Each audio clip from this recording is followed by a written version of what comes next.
नमस्कार, आप देख रहे हैं लाइव इंडिया हर्बल का खास कार्यक्रम चुनावी दंगल। मैं हूं आपके साथ रेखा मिश्रा। लोकसभा चुनाव के दूसरे चरण के तहत 26 अप्रैल को 13 राज्यों की 88 सीटों पर वोटिंग होनी है। इसे लेकर हाई वोल्टेज प्रचार अभियान बुधवार शाम को ही थम गया था। वहीं 26 अप्रैल को केरल की सभी 20 सीटों पर, कर्नाटक की 28 में से 14 सीटों पर, राजस्थान की 13 सीटों पर, महाराष्ट्र और उत्तर प्रदेश की 8-8 सीटों पर, मध्य प्रदेश की 7 सीटों पर, असम और बिहार की 5-5 सीटों पर, छत्तीसगढ़ और पश्चिम बंगाल की 3-3 सीटों पर, जबकि मणिपुर, त्रिपुरा और जम्मू कश्मीर में एक सीट पर मतदान होना है। बता दें कि लोकसभा चुनाव के पहले फेज के तहत 19 अप्रैल को 21 राज्यों की 102 सीटों पर वोटिंग जो है वो हो चुकी है और अब जो है वो कल दूसरे चरण का मतदान होना है। ऐसे में अलग अलग जगहों से आज चुनावी दंगल में हमारे तमाम सहयोगी जुड़ेंगे और उन्हीं से हम जानेंगे कि दूसरे फेज को लेकर क्षेत्र में किस तरीके का माहौल है। सबसे पहले हम पूर्णिया का रुख करेंगे। पूर्णिया से हमारे सहयोगी संजय हमारे साथ जुड़े हुए हैं। चूंकि पूर्णिया में जो है मुकाबला काफी दिलचस्प है और थोड़ी देर पहले ही खबरें सामने आई है कि पूर्णिया से आरजेडी की प्रत्याशी बीमा भारती के 2 पीए के पास से 10-10 लाख रुपए कैश जो है वो पुलिस ने बरामद किए हैं। साथ ही दोनों को गिरफ्तार किया है, जो कि इस वक्त की सबसे बड़ी खबर है। संजय, मैं चाहूंगी कि इस खबर को लेकर क्या कुछ अपडेट है आपके पास, वो आप दर्शकों को बताएं और इसके साथ ही पूर्णिया का जो राजनीतिक माहौल है वो किस तरीके का नजर आ रहा है।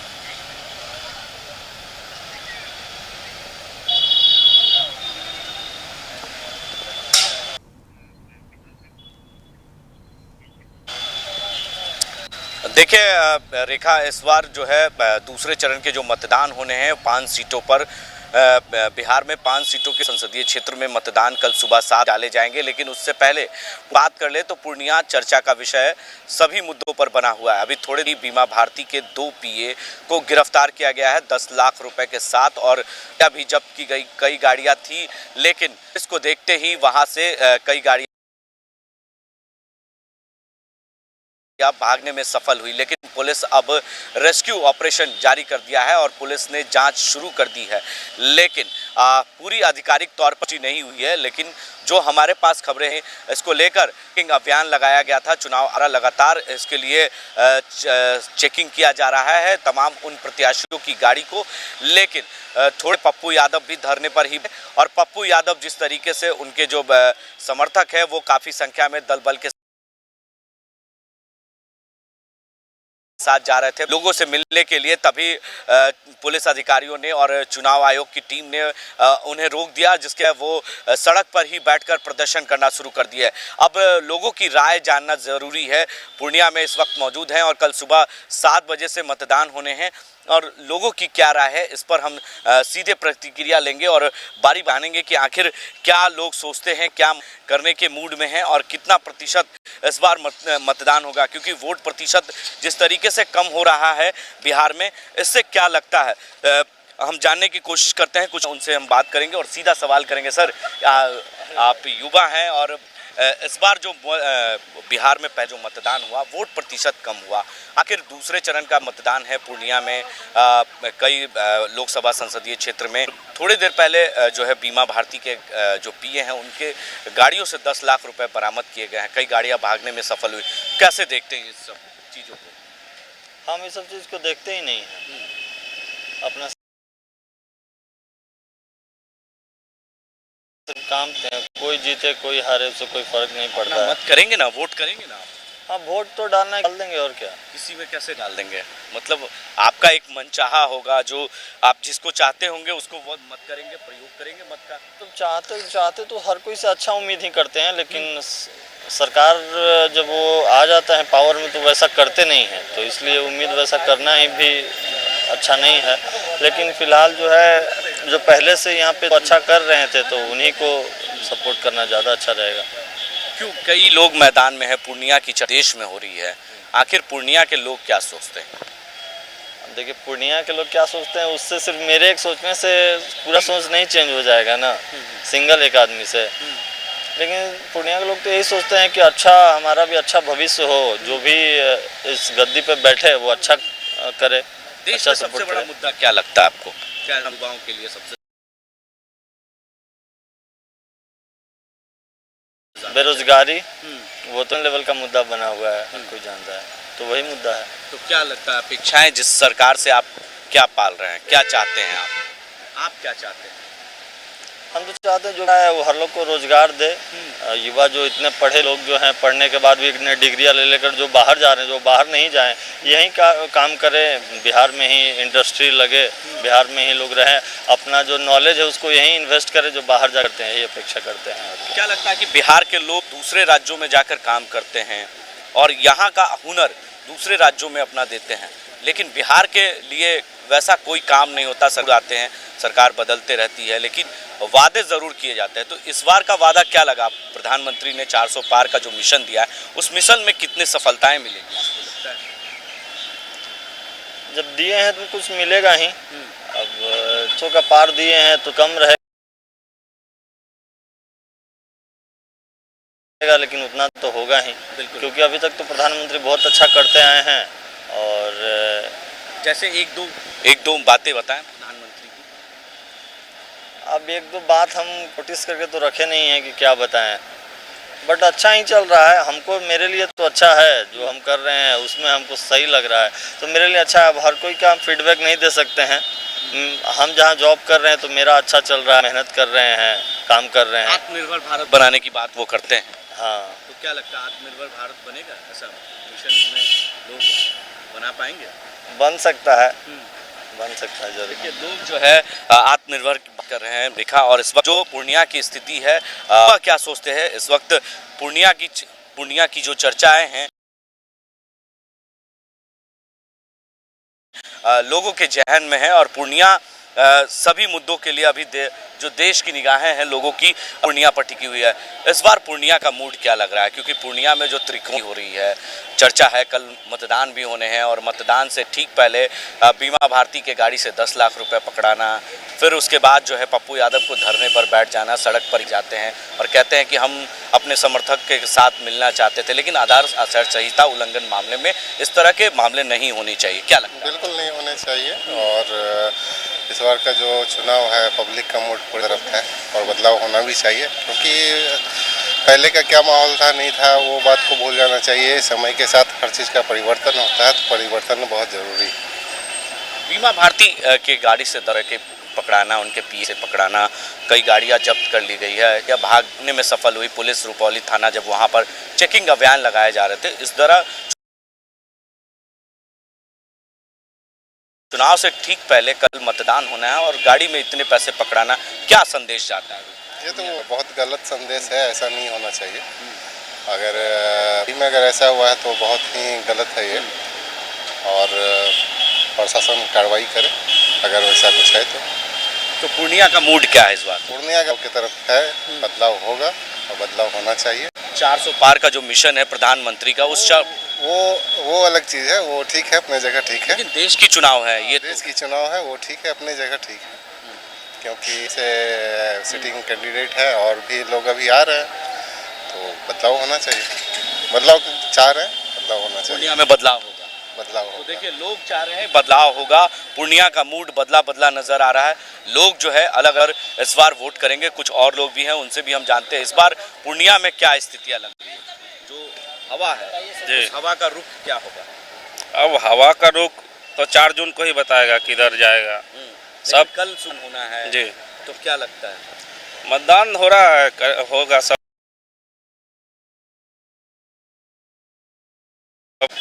जाएगा। अब अंदर ऊपर तो सब बोलता है, लेकिन मतदान होता है अपना मत का अधिकार, गुप्त मतदान होता है, तो 4 जून के बाद होगा। लेकिन टक्कर 2 ही कैंडिडेट में है, एक पप्पू यादव है और एक संतोष कुशवाहा जी है। उन्हीं दोनों में अभी टक्कर है। चर्चा हो रही है। हाँ, बस ऐसी बात की हो रही है। तो जो तेजस्वी ने कुछ दिन पहले कहा इंडिया गठबंधन नहीं तो एनडीए ही सही, तो इसको कैसे देखते हैं? उनका अपना राजनीतिक ही है, कह सकते हैं, उसमें क्या है। जनता के बीच में कोई फर्क नहीं पड़ेगा। इस जनता ने जिसको मत बना लिया देने का, उसी को ही देगी, बस यही मुद्दा है। अभी थोड़ी देर पहले ही बीमा भारती के गाड़ी से 10 लाख रुपए पकड़ाया है रुपौली थाना क्षेत्र में चेकिंग के दौरान, और पप्पू यादव धरने पर ही बैठ गए। उनके जो समर्थक है वो जा रहे थे किसी, तभी पुलिस ने उन्हें रोक दिया और उन्हें जाने नहीं दिया। तो क्या इसे कैसे देखते हैं? ये 10 लाख रुपए पकड़ाना, यादव का धरने पर बैठना, तो जनता के बीच क्या मैसेज जाएगा? कैसे सोचता है जनता? पूर्णिया की जनता क्या सोचती है? ये तो उतना कुछ सोचती नहीं है। उनका अपना जो एजेंडा रहता है वो अपना पहले से मन बनाया हुआ है। अब पैसा पकड़ाया, वो अब प्रशासन अपना कार्रवाई करेगी, लेकिन अपना सब जनता मन किसको वोट देना है नहीं देना है वो तय हो जाएगा। फर्क उतना और लोग भी हैं, उनसे भी हम जानते हैं। चलिए कोई बात नहीं। अरे बहुत स्मार्ट लग रहे हैं आप, बोलना पड़ेगा आपको मेरे लिए। क्या लगता है आज कोई दिक्कत क्या लग रहा है? मूड पूर्णिया आए, क्या मूड देखने को मिल रहा है? अब देखिए यहाँ जैसे कि हमारे समीर भाई बोल चुके हैं कि संतोष किस्कू यादव जी हैं, तो अब 4 जून को ही पता चल पाएगा। वैसे सही बोले हैं, मतदान मतलब मत का दान, अपने मन का दान। अब जो भी लीडर बनेंगे हम उनके जो इनमें देखेंगे कि हमारा फ्यूचर उनसे अच्छा होने वाला है, पूर्णिया का विकास हो, पूर्णिया के शिक्षा में विकास हो, हेल्थ में विकास हो, तभी तो कोई भी कैंडिडेट क्यों चुना जाता है, ताकि वह भविष्य में विकास के लिए हो। तो बस उसी के हिसाब से जो है अपना हम लोग सेलेक्ट करेंगे। क्या होता है 4 जून को ही पता चल पाएगा। जो कह रहे हैं 400 पार, तो उस मिशन में आपकी भूमिका कितनी होगी? मोदी जी का तो हम लोग काम देखे ही हैं, लेकिन फिर भी अब पूर्णिया स्पेशली है, तो अब पूर्णिया में देखिए इन दोनों में से कौन होते हैं। ये तो देश का चुनाव है। पूर्णिया अगर चुनकर तो प्रधानमंत्री देश के जो भी होंगे वो बनेंगे। सही बात तो है। क्या लगता है ये देखिए अभी कामयाब होगा 400 पार? देखिए डायरेक्ट तो नहीं कह सकते हैं, 4 तारीख को तो सबको पता चल ही जाएगा। अभी वैसे क्या कहें आपको है कि नहीं? तो क्या कहेंगे इस बार मूड क्या है? पूर्णिया का मूड नहीं है, केंद्र में मोदी जी आ रहे हैं, बस वहीं पे नजर है। बाकी पूर्णिया में कहीं भी जो हो सो तो होगा ही, लेकिन ऊपर में मोदी जी आना। जो 400 पार का मिशन है, उस मिशन में कितनी कामयाबी मिलेगी? देखिए ऐसा तो नहीं कह सकते हैं कि 400 पार 450 पार, लेकिन ऊपर में मोदी जी फिक्स है। क्यों? आखिर मोदी जी उनके काम को देखते हुए कौन सा बताइए? बहुत सारा काम है। किसान योजना देख लीजिए, कृषि बीमा योजना देख लीजिए, उसके बाद बहुत सारा ऐसा कितना काम को काउंट करवाएं। उज्ज्वला योजना देख लीजिए, 370 हट गया कश्मीर में, वहाँ पे आज वहाँ के लोगों की शांति चैन सारा चीज को देखते हुए ऐसा बहुत सारा काम है। कितने काम को काउंट करवाएं। राम मंदिर तो वो तो जय जय है, फिर उसमें क्या कहना। चलिए तो देखिए लोगों की ये मत है और लोग कुछ और भी सोचते हैं। चलिए कोई बात नहीं। अरे तो क्या लग रहा है इस बार पूर्णिया आए हैं तो क्या देखने को मिल रहा है, सुनने को क्या मिल रहा है? पूर्णिया में क्या लगेगा, कुशवाहा जी का जीत है और क्या। लेकिन पप्पू यादव भी मैदान में है, बीमा भारती भी मैदान में है। तक मौजूद न रहेगा तो फिर कहाँ से थे होगा। अभी थोड़ी देर पहले बीमा भारती के गाड़ी से 10 लाख रुपए पकड़े गए हैं। क्या लगता है इससे क्या जनता के बीच मैसेज जाएगा? जनता के बीच काम ऐसा जाएगा, कुछ ना जाएगा जनता के बीच में, ऐसा तो कुछ नहीं। तो इस बार 400 पार वाला मिशन कामयाब होगा? 400 पार तो ना, लेकिन 350 प्लस ही रहेगा। तो मोदी जी का विजन है 400 प्लस, लेकिन हम लोग का जो विजन है कि 300-350 प्लस ही मोदी जी का है। देखिए लोगों की मत है और लोगों की राय है। कल सुबह 7 बजे से ही मतदान होंगे और शाम के 6 बजे तक जो शहरी इलाका है उन इलाकों में मतदान होंगे, और जो ग्रामीण इलाके हैं, जो सेंसिटिव एरिया है, उस इलाकों में 4 बजे तक ही मतदान और मतदान केंद्रों पर पूरी तैयारी चुनाव आयोग ने कर लिए है। 78 सीटों पर मतदान हो रहे हैं पूरे देश में और 13 राज्यों में चुनाव कल होने हैं, और इसको लेकर चुनाव आयोग ने पूरी तैयारी, कई जगहों पर आदर्श बूथ भी बनाए गए हैं दिव्यांगों के लिए, और जो महिलाओं के लिए अलग से भी बनाए गए हैं, उनके लिए पूरी व्यवस्था की गई है आदर्श बूथ पर। और किसी तरह की जो मतदाता हैं उन्हें समस्या ना हो, बूथ तक पहुंचाने की पहली प्राथमिकता जो है वो चुनाव आयोग की है, और इसको लेकर चुनाव आयोग ने भी तैयारी की है। तो इधर मतदाता भी पूरी तरीके से मूड बना चुके हैं कि जो भी मत का प्रयोग करेंगे वो अपने सोच समझकर मत का प्रयोग करेंगे। हम भी अपील करेंगे लोगों से कि कल सुबह पहले जलपान ना कर पहले मतदान कर ले, उसके बाद ही जलपान करेंगे। पहले मतदान फिर उसके बाद जलपान। जी रेखा, के तहत हमारी टीम जो है वो लगातार सभी से अपील भी कर रही है। बहुत बहुत धन्यवाद संजय हमारे साथ जुड़ने के लिए और तमाम जानकारियां देने के लिए। तो चुनावी दंगल में पूर्णिया से हमारे सहयोगी संजय वहां की जनता का मूड जो है वो बताने की कोशिश कर रहे थे, चूँकि कल ही वहाँ पर मतदान होना है। हम रुक करेंगे हमारी सहयोगी आयुषी का, जो कि पटना से हमारे साथ जुड़ी हुई हैं। आयुषी, कल बिहार में दूसरे चरण का मतदान होने वाला है, 5 सीटों पर कल वोट डाले जाएंगे, क्या कुछ कहिएगा आयुषी?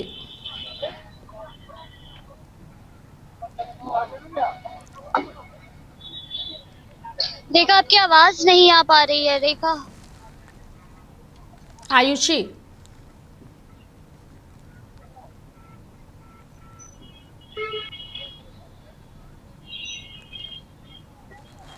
आयुषी, कल बिहार में दूसरे चरण के तहत मतदान होने हैं। 5 सीटों पर जो है वो वोट डाले जाएंगे। क्या कुछ अपडेट है, क्या कुछ जानकारी है आयुषी?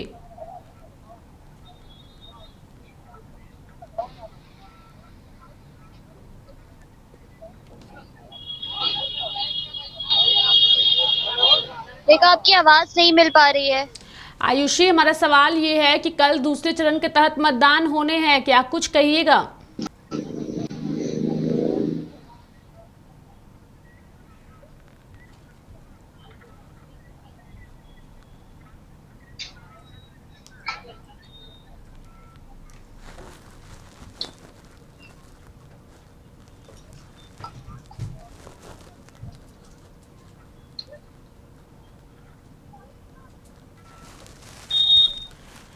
बता दें कि दूसरे फेज में जिन सीटों पर वोटिंग होनी है वहां से कई दिग्गजों की प्रतिष्ठा जो है वो दांव पर लगी हुई है। इसमें केंद्रीय मंत्री राजीव चंद्रशेखर, भाजपा नेता तेजस्वी सूर्या, मथुरा से हेमा मालिनी, मेरठ से अरुण गोविल, कांग्रेस नेता राहुल गांधी, तिरुवनंतपुरम से शशि थरूर, कर्नाटक के डिप्टी सीएम डीके शिवकुमार के भाई डीके सुरेश और कर्नाटक के पूर्व मुख्यमंत्री एचडी कुमार स्वामी शामिल हैं। देश की 16% सीटों पर दूसरे चरण में 26 अप्रैल को वोटिंग होगी। दूसरे चरण की 88 सीटों में पिछले बार चुनाव में एनडीए ने 61 सीट जीती थी और यूपीए ने 24 जीती थी, जबकि अन्य को 3 सीटें मिली थी। और इस बार का समीकरण क्या होगा ये 4 जून को ही तय होगा। हम चलेंगे हमारे सहयोगी कुणाल के पास जो इस वक्त हमारे साथ जुड़े हुए हैं।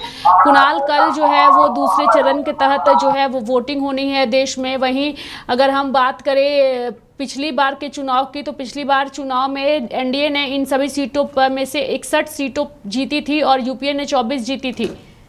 कुणाल जी बिल्कुल, कल चुनाव होना है। ऐसे में जो है चुनाव आयोग इसकी तैयारी लंबे समय से कर रही थी। ऐसे में वोटरों को कैसे मतदान केंद्र पर ले जाना है इसकी व्यवस्था की गई है। अगर जागरूकता की बात कर लें तो लंबे समय से मतदान जो है को लेकर जागरूक किया जा रहा था। तरह तरह के कार्यक्रम के तहत मतदाताओं को जागरूक किया गया था। कल अगर बात करेंगे तो कल जो है कहीं ना कहीं जो भी सरकार है या फिर विपक्ष हो या विपक्ष, उसकी जो है कल अग्नि परीक्षा है, दूसरी अग्नि परीक्षा। इसके पूर्व पहला मतदान हो गया, कल सेकंड मतदान होना है। ऐसे में कहीं ना कहीं इसको तैयारी लंबे समय से जो है कर रहे थे और अपने पक्ष में लाने के लिए, यानी अपने पास में लाने के लिए जो है एड़ी चोटी किए हुए थे। और कल जो है अंतिम फैसला का घड़ी आ गया।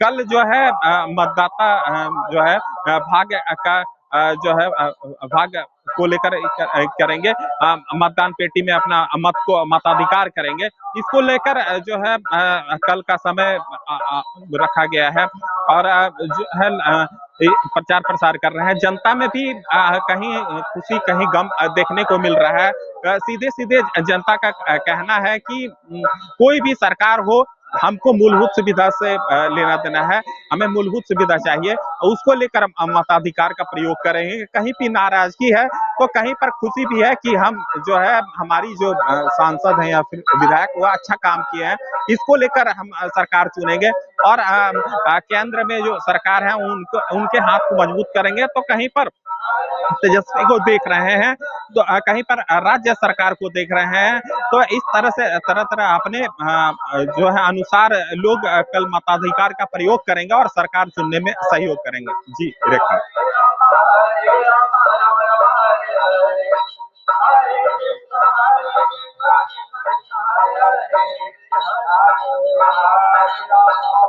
बिल्कुल कुणाल, मैं चाहूंगी कि आपका फोन अगर म्यूट नहीं है तो उसे आप म्यूट कर ले, चूंकि आपकी तरफ से काफ़ी आवाज़ जो है वो आ रही है। तो मैं चाहूंगी कि आप अपने फ़ोन को एक बार म्यूट कर ले। हमारे साथ बने रहिए कुणाल। हमारे साथ आयुषी भी जुड़ चुकी हैं और बीजेपी से मनोरमा जी भी हैं। पहले हम मनोरमा जी के पास जाएंगे और उसके बाद आयुषी के पास जाएंगे।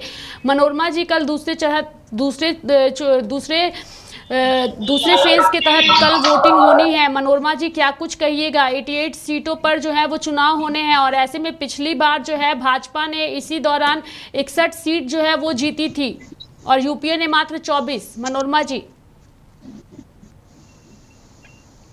आवाज तो क्लियर नहीं आ रही है। चुनाव की बात है, दूसरे चरण की, तो चुनाव तो बहुत ही अच्छे से, और इसमें महिलाएं मतदान एकदम पूरा जोर से करेंगी, और हमारी जो भारतीय जनता पार्टी की जो कैंडिडेट है वो पूरी तरह से जीत हासिल करेगी। बिल्कुल, किस तरीके से देखती हैं, चूंकि बीजेपी कह रही है कि अब की बार 400 पार, तो ये क्या 400 पार का जो नारा भाजपा लगातार दे रही है, नरेंद्र मोदी लगातार ये कह रहे हैं कि मोदी की गारंटी पर लोगों को भरोसा है, क्या लगता है 2024 में भी मोदी की गारंटी जो है वो कारगर होगी? जी जी, गारंटी हमारे प्रधानमंत्री की जरूर चलेगी। आज जो भी हमारे भारत में हो रहा है, जो भी वादा किए हमारे प्रधानमंत्री, उन्होंने पूरा किए हैं और आगे भी पूरा करेंगे। उनके कामों से बहुत ही जनता खुश है। जहां भी जाते हैं पूछते हैं किनको आप वोट दीजिएगा, तो सबका एक ही जवाब है, हम लोग भारतीय जनता पार्टी कमल फूल में ही बटन दबाएंगे और हमारे प्रधानमंत्री का हाथ फिर से हम लोग गद्दी पे बिठाएंगे और देश को आगे बढ़ाएंगे। बिल्कुल मनोरमा जी, आप हमारे साथ बने रहिए। पटना से हमारी सहयोगी आयुषी भी हमारे साथ जुड़ी हुई है। आयुषी, कल दूसरे चरण के तहत मतदान होने हैं, क्या कुछ कहिएगा आयुषी? बिहार की 5 सीटों पर कल वोटिंग होगी। सवाल दोहराएंगे रेखा? आयुषी, कल बिहार में दूसरे चरण के तहत वोटिंग होनी है, क्या कुछ कहिएगा? जी बिल्कुल, कल बिहार में दूसरे चरण में वोटिंग जो है वो होनी है, और बिहार के कुल 5 जिलों में कल मतदान होने हैं। और ऐसे में ये भी देखा गया कि पहले चरण में जो मतदान हुए हैं उसकी वो काफी कम प्रतिशत में उसके नतीजे आए हैं, और अब दूसरे चरण में जो मतदान होना है वो देखने वाली बात होगी कि उसके नतीजे जो है वो कितने प्रतिशत तक आने वाले हैं। और ऐसे में हमारे साथ कुछ लोग भी हैं, हम लोग इनसे ही जानेंगे कि अभी जो दूसरे चरण में कल मतदान होना है उसको लेकर ये क्या सोच रहे हैं। सर, लोकसभा चुनाव है और कल दूसरे चरण में बिहार के 5 जिलों में मतदान होना है। पिछले जो पहला चरण था उसमें काफी कम प्रतिशत नतीजे आए थे, जैसा कि देखा भी है आपने, तो क्या लग रहा है कल क्या होगा? कल तो उम्मीद है कि बढ़ना चाहिए, द्वारे के प्रधानमंत्री भी बोले हैं कि मतदान कीजिए जितना से ज्यादा हो सके है, इसीलिए कल उम्मीद है कि बढ़ना चाहिए। कल आपको पूरी उम्मीद है बढ़ेगी? अच्छा, जब 7वें चरण में यहाँ अपने पटना में चुनाव होगा तो उसमें क्या लगता है, क्या रहेंगे? इसमें क्या है, एनडीए माहौल रहेगा? माहौल एनडीए के पक्ष में है। एनडीए के पक्ष में क्या, कितना विकास देखा है एनडीए? विकास है, ये हर जगह विकास है। कितने संतुष्ट है आप मोदी सरकार से? बहुत संतुष्ट है, 100%। 100% संतुष्ट है। उनकी जितनी योजनाएं सबका लाभ मिला है? लाभ मिला। और जो मिशन 400 पार है नरेंद्र मोदी का, क्या लग रहा है? वो एकदम 470 पे पहुंचेगा। तो इस बार लग रहा है कि फिर से नरेंद्र मोदी की फिर से एकदम वो 100% है, उसमें कोनो कंफ्यूजन थोड़े है। चलिए, देखिए ये कह रहे हैं कि जो दूसरा चरण जो है कल जिसमें मतदान होने हैं उसमें अच्छे प्रतिशत पे रहेंगे, सब कुछ होगा। सर आप बताइए कि क्या कल जो है मतदान है बिहार के 5 जिलों में दूसरे चरण का, तो क्या कहेंगे? मैं तो यही कहना चाहूँगा, जो मैं मधुबनी से हूँ, वैसे यहाँ से हूँ नहीं, पटना से मैं आज आया ही हूँ यहाँ पर, तो यहाँ का तो मैं बता नहीं सकता। हमारे इधर वोट होगा, हमारे इधर इंडिया को जाएगा वोट। इंडिया गठबंधन? जी, इंडिया गठबंधन को जाएगा। क्या क्या हुआ, कितना विकास आपने देखा है कि इंडिया गठबंधन ने क्या काम किया जो आप कह रहे थे? नहीं, हम लोगों के टाइम में जो काम हुआ है, अभी तो हम काम भी नहीं देखे, हमारे इधर काम भी नहीं हुआ है। जो भी ऐसे ही है, नदी क्षेत्र का, कोसी क्षेत्र में हम लोग रहते हैं, आज भी हमारे इधर पुल नहीं बना हुआ है। आज भी हम लोग ऐसे ही जाते हैं, मतलब कच्चे रास्ते से जाते हैं, तो आज भी हमारे इधर कोई विकास नहीं हुआ है। तो किससे उम्मीद है, किसकी सरकार आएगी तो विकास होगा? इंडिया आएगी तो होगा विकास, जरूर होगा। पहले भी हुआ था, लाइट भी उन्हीं के टाइम में आया था, होगा। क्यों 10 वर्षों में नरेंद्र मोदी ने कुछ काम नहीं, हमारे इधर कुछ भी नहीं हुआ। तो आप ना खुश है प्रधानमंत्री की सरकार? बिल्कुल ना खुश है। तो आपको लग रहा है कि इस बार इंडिया गठबंधन? अब देखिए, मुकाबला तो है, अब जो भी हो मुकाबला तो है, दोनों में टक्कर का मुकाबला है। आगे का परिणाम जो आएगा वो देखा। पहले चरण में जो है काफी कम प्रतिशत रहे थे नतीजे, क्या लग रहा है कल जो दूसरा चरण है उसमें कैसे? इस बार बढ़ के आएगा, नतीजा अच्छा आएगा इस बार। गेहूं का भी सीजन था, लोग उधर भी फंसे हुए थे हमारे गांव में, लेकिन इस बार सेकंड उसमें जो आएगा वो वोट बढ़ के आएगा। बढ़ के आएगा। चलिए देखिए रेखा, इनका कहना था कि दूसरे चरण में जो मतदान होंगे उसका वोट प्रतिशत जो है वो बढ़ के आएगा। सर आप बताइए, कल दूसरे चरण में बिहार में 5 जिलों में मतदान होने हैं, क्या लग रहा है? हम तो सुपौल डिस्ट्रिक्ट से। अच्छा, तो क्या लग रहा है जब होगा आपके डिस्ट्रिक्ट में चुनाव, तो कैसा रहेगा? अच्छा माहौल रहेगा। किसकी सरकार से ज्यादा खुश है? इंडिया सरकार। इंडिया गठबंधन। क्या महागठबंधन? कितना विकास देखा? बहुत विकास। तेजस्वी 17 महीना में जितना काम कर दिया उतना 17 साल में नीति सरकार कर पाया। 17 साल में मोदी ने कुछ नहीं किया। नहीं, मोदी का कह रहे हैं ना? मोदी अच्छा नहीं कर पाया, बहुत नीचे जा रहा है इंडिया। कैसे? जीडीपी बहुत नीचा गिर रहा है। हम बांग्लादेश से जीडीपी में पीछा गिर रहे हैं। कितने सारे काम जो है प्रधानमंत्री नरेंद्र मोदी ने किए, कई योजनाएं हैं उनकी, लाभ हुआ है? नहीं, कुछ लाभ नहीं हुआ हमारे यहाँ, किसी को कोई लाभ नहीं हुआ है।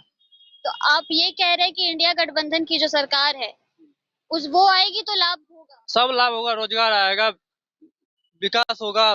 बेरोजगारी है यहाँ पे, महंगाई बहुत हो गया है। और आपको उम्मीद है कि महागठबंधन की सरकार से ही होगा ये सब? हाँ, एकदम सही होगा। 10 वर्षों में प्रधानमंत्री का कोई काम नहीं? नहीं, कोई काम नहीं।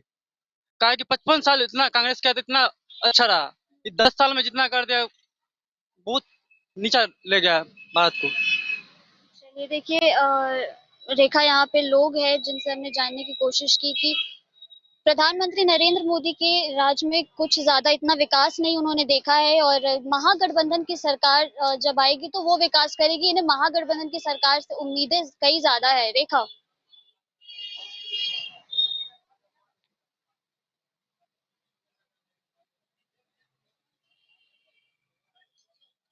ऐसा भी है जो नरेंद्र मोदी के काम से खुश है, लेकिन 17 महीने में जिस तरीके से तेजस्वी ने काम किया है, उन 17 महीनों का फायदा जहां तेजस्वी को मिलता नजर आ रहा है, वहीं इसका नुकसान एनडीए को जरूर आने वाले दिनों में उठाना पड़ सकता है, जिस तरीके से लोगों की प्रतिक्रिया सामने आ रही है। धन्यवाद आयुषी, हमारे साथ जुड़ने के लिए और तमाम जानकारियाँ देने के लिए। हम एक बार फिर रुख करेंगे हमारे सहयोगी कुणाल का और उनसे जानने की कोशिश करेंगे कि दूसरे चरण के तहत कई सारे ऐसे नेता हैं कुणाल जिनकी प्रतिष्ठा दांव पर लगी हुई है, कई केंद्रीय मंत्री हैं और कई जो हैं वो एक बार फिर से जीत की उम्मीद लगाए बैठे हुए हैं। क्या कुछ कहिएगा कुणाल? जी बिल्कुल, कईयों के जो है दाव पे लगे हुए हैं और कल जो है अग्नि परीक्षा है। इस अग्नि परीक्षा को पास करने के लिए जो है विकास कार्य हो या फिर किस तरह जनता को लुभाया है, यह मुद्दा रहेगा। विकास का मुद्दा रहेगा ही जरूर है, लेकिन कल जो है ज्यादा से ज्यादा वोटिंग हो, इसको लेकर जो है चुनाव आयोग तो काम कर ही रही थी और कल भी काम करेगी। इसके साथ ही जो गठबंधन की सरकार हो या फिर जो भी है नेताएं, उनको मतदान केंद्र पर जनताओं को ले जाना है और वहां पर ज्यादा से ज्यादा वोटिंग कराना है। इसको लेकर बातें किया जाएगा। अगर सामने की परिस्थिति की बात कर लें तो कईयों के जो है इज्जत दांव पे लगे हुए हैं। अगर हम झारखंड की अगर बात कर लें, ऐसे तो अंतिम में चुनाव होना है। अगर हम गोड्डा की बात कर लें या दुमका की बात कर लें तो यहाँ पर भी जो है शिबू सोरेन की बहू सीता सोरेन को लाया गया है। यहाँ भी भाजपा के नेता का जो है दाव पे लगा हुआ है। अगर निशिकांत की बात कर ले तो निशिकांत जो है कार्यकर्ता से लगातार मुलाकात कर रहे हैं। भले ही वह जो है प्रदीप यादव को टिकट मिलने के बाद उन्होंने कहा था कि हम प्रचार नहीं करेंगे, हमारे कार्यकर्ता प्रचार करेंगे, लेकिन चाय नाश्ते के बहाने वह कार्यकर्ता के पास पहुंच रहे हैं और वहां से कार्यकर्ता मिलन के आधार पर चुनाव किस प्रकार से जीतना है इस टास्क पर काम कर रहे हैं। अब विपक्षी भी इसको चुटकी ले रहे हैं। निशिकांत दुबे के जो है इस बयान पर उनका कहना है कि एक सोशल मीडिया पर जो है कमेंट वायरल हो रहा है कि हमारा जो है मुर्गी जो है दूध देती है। इसका मतलब यह है कि मुर्गी जो है बकरी नाम रखा गया है, ऐसा ही कहना है। तो यह तो चलिए चुटकुले की बात कर लें, लेकिन अगर हम बात कर लें संथाल का तो यहाँ भी कई ऐसे नेता हैं जिनका जो है दाव पे लगा हुआ है, उनको जो है यहाँ पर जीतना निश्चित है। जी रेखा। धन्यवाद कुणाल हमारे साथ जुड़ने के लिए और तमाम जानकारियां देने के लिए। आयुषी आपका भी धन्यवाद हमारे साथ जुड़ने के लिए। मनोरमा जी हमारे साथ जुड़ी हुई हैं, बीजेपी की नेत्री हैं। मनोरमा जी आपसे जानना चाहेंगे, कल जब दूसरे चरण का मतदान होना है उसमें कई ऐसे केंद्रीय मंत्री हैं जिनकी प्रतिष्ठा दांव पर लगी है, जिसमें राजीव चंद्रशेखर है, तिरुवनंतपुरम से भाजपा नेता तेजस्वी सूर्या है, साथ ही मथुरा से हेमा मालिनी और मेरठ से अरुण गोविल है, जो कि काफ़ी अपनी छवि को लेकर के, भगवान राम के किरदार को लेकर के जाने जाते हैं। क्या कुछ कहिएगा इन सभी को लेकर के मनोरमा जी? चुनाव तो जो है, जो भी हमारे भाजपा से प्रत्याशी हैं उनके लिए मैं ये समझे कि वो घबराने की जरूरत है। जो भाजपा ने काम किया वो अन्य पार्टी ने काम नहीं किया। और सबसे पहले तो बात है कि इस बार महिलाओं के सम्मान के लिए जो हमारे प्रधानमंत्री जी ने किया है, तो महिलाएं ज्यादा वोट देगी। और भाजपा की तो भले पीठ पीछे कुछ भी कर ले, किसी के पास कुछ भी ले, लेकिन महिलाएं जो है वो भाजपा को ही वोट करेगी। चलिए बहुत बहुत धन्यवाद मनोरमा जी हमारे साथ चुनावी दंगल में जुड़ने के लिए और तमाम जानकारियां देने के लिए। हमारे सभी मेहमान और हमारे सहयोगियों का धन्यवाद जो चुनावी दंगल में जुड़े और उन्होंने अपनी बातों को रखा। कल जो है वो दूसरे चरण के तहत मतदान होना है, ऐसे में सभी की नज़र जो है वो कल के वोटिंग परसेंटेज पर टिकी हुई है कि क्या पहले चरण के तहत दूसरे चरण का वोटिंग परसेंटेज क्या कुछ होता है। और बात करेंगे उत्तर प्रदेश की। उत्तर प्रदेश में इस वक्त जो है वो बड़ी खबर सामने आ रही है। दरअसल पवन खेड़ा जो कि कांग्रेस के नेता हैं, उन्होंने प्रेस वार्ता करके जो है वो बीजेपी पर जमकर हमला बोला है। सबसे पहले हम उस फाइट को अपने दर्शकों को सुनाते हैं कि आखिर पवन खेड़ा ने क्या कुछ कहा है।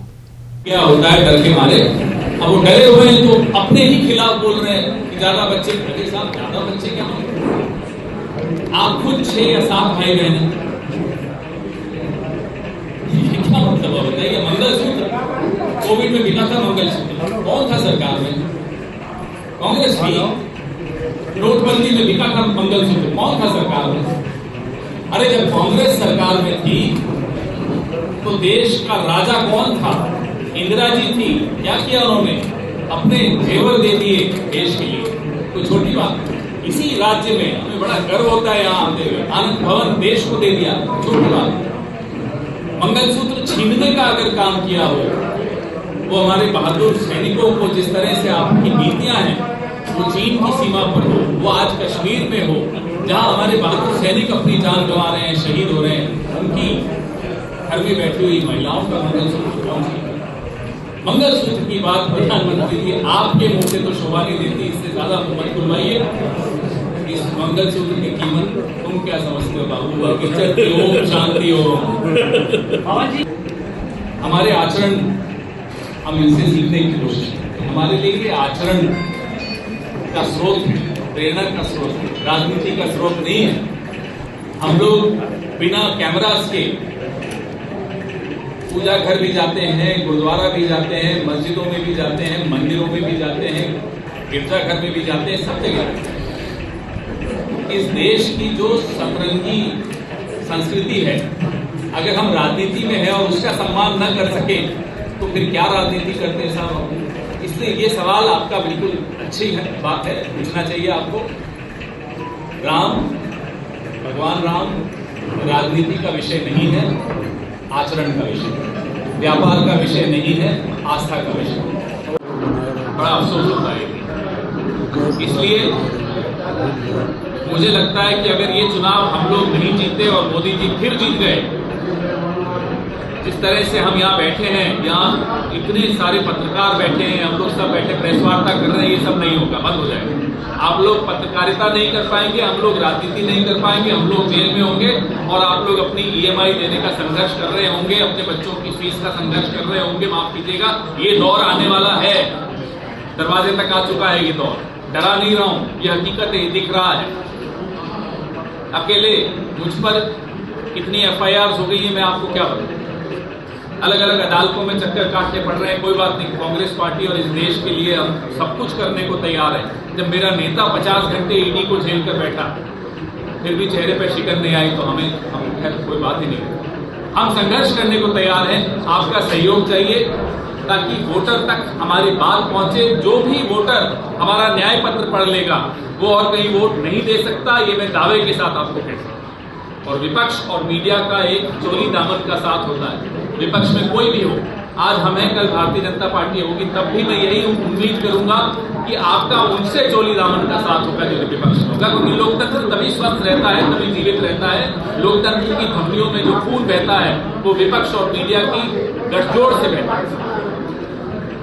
आप लोग बहुत निडर पत्रकार हैं, मैं जानता हूं, मुझे बताते हैं हमारे नेता यहाँ के सीपी राय साहब और हमारे अभय दुबे जी मुझे काम में यहाँ आने से पहले बोल रहे थे कि साहब यहाँ के मीडिया की आप खिंचाई मत करना, ये लोग बहुत निडर हैं, ये लोग ऐसे नहीं है जैसा कि आप नेशनल लेवल पर नहीं करो। मैंने कहा नहीं साहब, मैं नहीं करने वाला, खिंचाई मेरी तो खिंचाई मीडिया वाले मैं नहीं करता। आपके सवाल, आपका स्वागत है।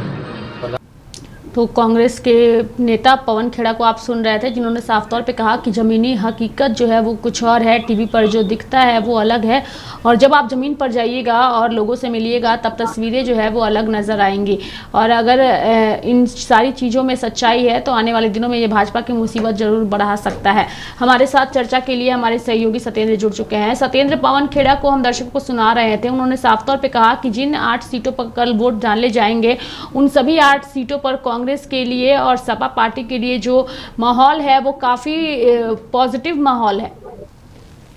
देखिए, बिल्कुल सही कहा रेखा आपने, क्योंकि आज पवन खेड़ा यहाँ लखनऊ पहुंचे और यहाँ पर कांग्रेस पार्टी कार्यालय में उन्होंने कॉन्फ्रेंस की और इस दौरान उन्होंने वो जिक्र किया, बोले कि दूसरे चरण का चुनाव उत्तर प्रदेश में है यहाँ पर, और पूरे ही देश में दूसरे चरण का चुनाव है। उत्तर प्रदेश की 8 लोकसभा सीटों पर यहाँ मतलब 26 अप्रैल को यानी कि कल चुनाव होना है। इसको लेकर के बोले कि मैं हर सड़क, हर मोहल्ले, इस तरीके से जगह जगह पूरी 8 लोकसभा सीटों पर घूमा हूं और इन्होंने जमीन पर कोई काम नहीं किया है। अगर इन्होंने जमीन पर कोई काम किया होता तो जरूर जनता इनको चुनती। सभी 8 लोकसभा सीटों पर इंडिया गठबंधन के लोग यहाँ पर दूसरे चरण में जीतेंगे, ऐसा पवन खेड़ा ने कहा। और पवन खेड़ा ने यह भी कहा कि आप सब पत्रकार लोग हैं, आप भी देख लीजिएगा, जब अगर ये सरकार बीजेपी की आती है तो आप लोग खुद जो आप हमारे सामने बैठ रहे हैं, घूम रहे हैं और दिखा रहे हैं, ये तब दिखाना, घूमना, बोलना तक आप लोग का बंद हो जाएगा। हम संविधान को बचाने की बात कर रहे हैं, उसको सुरक्षित करने की बात कर रहे हैं और ये सरकार पूरे संविधान के विरोध में काम कर रही है। और इसी के साथ उन्होंने तमाम जो न्याय पत्र में कांग्रेस ने अपना जिक्र किया है उन मुद्दों पर भी उन्होंने जिक्र किया। राहुल गांधी की जो न्याय यात्रा थी उसको भी लेकर के जिक्र किया और तमाम लोगों से जो मीडिया के माध्यम से इस तरीके का उन्होंने अपने कांग्रेस पार्टी के पक्ष को भारी रखते हुए उन्होंने बताया। पवन खेड़ा जो है कांग्रेस के राष्ट्रीय प्रवक्ता हैं और आए दिन टीवी चैनलों पर बैठते हैं, अपनी बात रखते हैं और वरिष्ठ नेता के साथ ही साथ बड़े जानकार भी हैं। इन्होंने कहा है कि जब कांग्रेस सरकार में थी प्रदेश का राजा कौन था, तो उन्होंने कहा इंदिरा गांधी उस दौरान देश की राजा थी और उन्होंने देश के हित के लिए अपने जेवर तक दे दिए थे। दूसरा, जो भगवान राम राजनीति का विषय नहीं, आचरण का विषय है, व्यापार का विषय नहीं, आस्था का विषय है। ऐसे कई बात कही उन्होंने। अग्निवीर योजना जो देश में सरकार ने उसको परिवर्तन किया है, तो अग्निवीर इस देश के नौजवानों के साथ देश की सीमा सुरक्षा के बहुत बड़ा आपराधिक धोखा था। इसको लेकर उन्होंने कहा कि सरकार इसको वापस ले। ओल्ड पेंशन स्कीम जहां जहां हमारी सरकार है, उन्होंने कहा पवन खेड़ा ने कि कांग्रेस की सरकार जहां जहां है वहां पर जो है ओल्ड पेंशन स्कीम वापस लाएंगे और आगे भी इसको जारी रखेंगे। साथ ही साथ भारत सरकार से किया कांग्रेस कमेटी और मजबूर करने के लिए जो है उनको आग्रह करेगी। साथ ही साथ जो लोगों से संवाद करके, लोगों को सलाह करके ओल्ड पेंशन स्कीम को जरूरत के हिसाब से पूरी तरीके से लागू करेगी। उन्होंने कहा कि देश के प्रधानमंत्री नरेंद्र मोदी जो है झूठ बोलते हैं। अफसोस की बात यह है कि जो देश का राजा है वही इस तरीके की जो झूठ बोलकर बात करता है, तो कहीं ना कहीं वो शोभा के पात्र नहीं है, वो देश के राष्ट्र में अशोभनीय बात है। उन्होंने मोदी जी पर एक और तंज कसा है। उन्होंने कहा कि मोदी जी डूब रहे हैं और इसीलिए उनको तिनके का सहारा चाहिए। ये चीजें सब पवन खेड़ा ने कही हैं। कहीं ना कहीं भारतीय जनता पार्टी को उन्होंने इस दौरान उनकी नीतियों को गलत बताने की कोशिश की है और उनकी तमाम स्कीमें हैं उनसे लोगों को लाभ न मिलने की बात कही है। इसी के साथ प्रधानमंत्री नरेंद्र मोदी के बयानों को झूठा बताया है और अपने पूर्व के कार्यकाल को उन्होंने कहीं ना कहीं अच्छा बताते हुए मतदाताओं को के बीच अपने प्रत्याशियों के पक्ष में, इंडिया गठबंधन के प्रत्याशियों के पक्ष में वोट मांगने या उनको कहीं ना कहीं संतुष्ट करने की कोशिश की गई है। रेखा, बिल्कुल, तो इंडिया गठबंधन के प्रत्याशी जो हैं, अगर पवन खेड़ा को सुनेंगे तो संतुष्ट जहां वो नजर आएंगे, वहीं बीजेपी के नेताओं के लिए ये जो है थोड़ी परेशानी जरूर बढ़ा सकता है। इसके साथ ही सत्येंद्र, एक सवाल ये भी है कि आज कन्नौज से अखिलेश यादव ने भी नामांकन कर दिया है, तो अभी ये चुनाव जो है वो काफ़ी दिलचस्प हो चुका है। चुनावी मैदान में खुद अखिलेश यादव भी उतर गए हैं। हाँ, बिल्कुल सही रेखा। कन्नौज वो सीट है जहां पर लास्ट तक सस्पेंस बना रहा, और तो और नामांकन जब तक हो नहीं गया तब तक उस सीट पर इंडिया गठबंधन या फिर समाजवादी पार्टी के प्रत्याशी का अब वो नाम का जिक्र नहीं हो पाया। जब नामांकन दाखिल हो गया, आज अखिलेश यादव ने नामांकन किया, उसके बाद ही प्रदेश की जनता और देश की जनता जान पाई कि कन्नौज से अखिलेश यादव ने पर्चा दाखिल कर दिया है। और अब कहीं ना कहीं जो सुब्रत पाठक है भारतीय जनता पार्टी के उम्मीदवार वहां से, और अखिलेश यादव के मुकाबले की जो है कहीं ना कहीं जोरदार टक्कर बताई जा रही है। कन्नौज का जो समीकरण रहेगा, कहीं ना कहीं जो उनको तेज प्रताप यादव को टिकट दिया गया था, लोगों का विरोध हुआ था, उसकी वजह ये बनी कि बाद में उनको टिकट काटना पड़ा और अखिलेश यादव को खुद कन्नौज की जो कभी सपा का गढ़ भी रही और कांग्रेस का भी गढ़ रही, वहां पर मैदान में कूदना पड़ा है। रेखा, बिल्कुल, सपा का गढ़ भी रही है। कल जिन 8 सीटों पर वोट डाले जाने वाले हैं, उसको लेकर के फिलहाल किस तरीके की तैयारी जो है वो उसको लेकर क्या कुछ अपडेट है सत्येंद्र? देखिए रेखा, कल यानी 26 अप्रैल को 8 लोकसभा सीटों पर उत्तर प्रदेश में चुनाव होगा, जिसमें अमरोहा, बागपत, अलीगढ़, गाजियाबाद के साथ में कई और जनपद हैं। यहाँ जो पहला चरण जब उत्तर प्रदेश में हो गया, इसको लेकर के शांति व्यवस्था बनी रही। यहाँ के निर्वाचन अधिकारी ने पूरा उत्तर प्रदेश को मॉनिटरिंग रखा और तमाम जो जिला मुख्यालय पर जो जिला सूचना अधिकारी थे, उन्होंने उसकी मॉनिटरिंग की। वार रूम बना हुआ है। इसी के साथ जो दूसरा चरण है, 8 लोकसभा सीटों पर चुनाव होना है, इसको लेकर के भी मुख्य निर्वाचन अधिकारी नवदीप रिड़वा ने पूरा तैयारी कर रखा है। इसको लेकर के पूरी तैयारी थी और आज कॉन्फ्रेंस में उन्होंने बताया भी है कि हमारे पूरा जहां जहां जितने वाहन, हल्के वाहन, भारी वाहन, जहां जहां जरूरत पड़ रही है वो सब उसमें लगाए गए हैं। साथ ही साथ सेक्टर मजिस्ट्रेट और जोनल मजिस्ट्रेट के साथ पीठासीन अधिकारी और तमाम कर्मचारियों की ड्यूटी लगी है। ईवीएम मशीनें पर जो है उनकी संख्या भी बताई है। साथ ही साथ स्टॉक में भी रिजर्व में तमाम ईवीएम मशीनें रखी गई हैं, जिससे कि अटेंडम में अगर कोई जरूरत पड़ जाए तो उन ईवीएम मशीनों का कहीं ना कहीं इस्तेमाल किया जा सके। साथ ही साथ तेज धूप है, ऐसे में मेडिकल किट भी कर्मचारियों को कराई गई है, किसी की तबीयत खराब ना हो। अक्सर पहले चुनावों में देखा गया है, चुनाव ड्यूटी के दौरान कई कर्मचारियों की तबीयत खराब हुई थी और देखा गया था उनको, हालांकि सरकार ने राहत और मदद पूरी तरीके से दी थी। इसी के साथ साथ इस बार भी जो है गर्मी से और तमाम जो लूज मोशन वगैरह तमाम छोटी मोटी जो बीमारियां, उनसे बचने के साथ ही साथ आकस्मिक बीमारियों से कहीं ना कहीं जो दिक्कतें आ जाती हैं बॉडी में, उनको रोकने के लिए भी मेडिकल किट उपलब्ध कराई गई है। इसी के साथ वहां पर जो पोलिंग बूथ है, वहां पर मतदाताओं के लिए पानी की व्यवस्था की गई है। जो विकलांग मतदाता हैं उनके लिए व्हील चेयर की जो है उपलब्ध कराई गई है। साथ ही साथ वॉलेंटियर जो हैं वहां उपलब्ध कराए गए हैं। इसी के साथ नया वोटर है उसके लिए भी जो बीएलओ वगैरह है सब बताने के लिए वहां पर मौजूद रहेंगे, और किसी को कोई दिक्कत आती है तो इसके साथ बीएलओ से मिलकर के अपनी उस समस्या का निस्तारण किया जा सकता है। 8 लोकसभा सीटों पर चुनाव होना है, इसके लिए पूरी तैयारी मुख्य निर्वाचन अधिकारी के द्वारा की गई है। और लखनऊ में वार रूम बना हुआ है, सभी जगह इसके यहाँ से हर 2 घंटे के आधे घंटे वोटिंग परसेंटेज कितना हुआ है वो अपडेट आएगा। और पहला अपडेट 9:30 बजे आएगा, 11:30 बजे आएगा, और उसके बाद 1:30 बजे आएगा, और फिर 3:30 या 3 के आसपास के बाद फिर 5 बजे आएगा। 5 बजे वाला जो वोटिंग परसेंटेज आएगा उसमें पता चल जाएगा कि कितने परसेंटेज वोटिंग हुई है। सुबह 7 बजे से वोटिंग शुरू हो जाएगी और शाम 6 बजे तक इन भी 8 लोगों जो है मतदान होना है।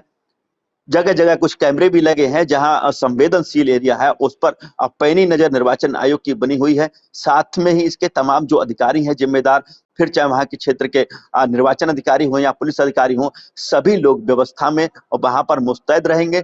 मतदाताओं के लिए जो है धूप में कोई दिक्कत ना हो इसको लेकर के वहां पर पानी की भी व्यवस्था रेखा की गई।